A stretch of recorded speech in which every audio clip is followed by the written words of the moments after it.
एका शहरात एक खूप मोठी कंपनी होती. ती खूपच लॉसमध्ये चालली होती. कंपनीचा मालक आणि कंपनीत काम करणारे कामगार या कारणामुळे खूपच उदास होते, कारण कंपनीची ग्रोथ थांबल्यामुळे त्यांचीही ग्रोथ थांबली होती.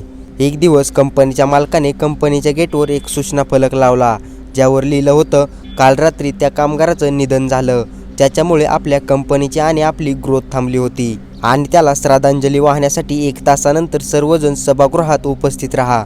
ही सूचना वाचल्यानंतर सर्वच कामगार थोडे दुःखी होते आणि खुश पण होते आणि प्रत्येक कामगाराला पाहायचे होते की नेमका तो कामगार कोण होता. 1 तासानंतर सर्व कामगार सभागृहात पोहोचले. सभागृहात एक शेवपेटी ठेवलेली होती आणि नंबरनुसार प्रत्येक कामगाराला शेवपेटी पाहण्यासाठी संधी मिळत होती.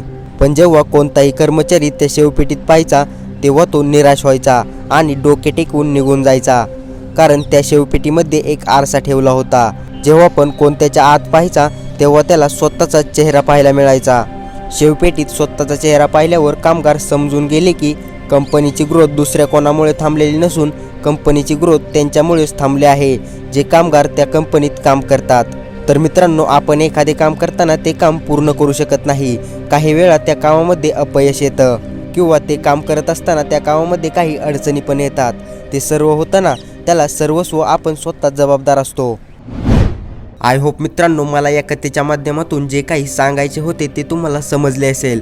तर मित्रांनो, व्हिडिओ कसा वाटला, काय वाटला, कॉमेंट्समध्ये जरूर सांगा. आणि अशाच आपल्या मराठी भाषेतून नवनवीन प्रेरणादायी कथा पाहण्यासाठी आपल्या इझी मोटिवेशन स्टोरीज या यूट्यूब चॅनलला सबस्क्राईब करा आणि नवनवीन व्हिडिओची नोटिफिकेशन सर्वात आधी येण्यासाठी बेल आयकॉन प्रेस करा. तर चला भेटूया पुढच्या एका नवीन भन्नाट अशा व्हिडिओमध्ये. तोपर्यंत धन्यवाद.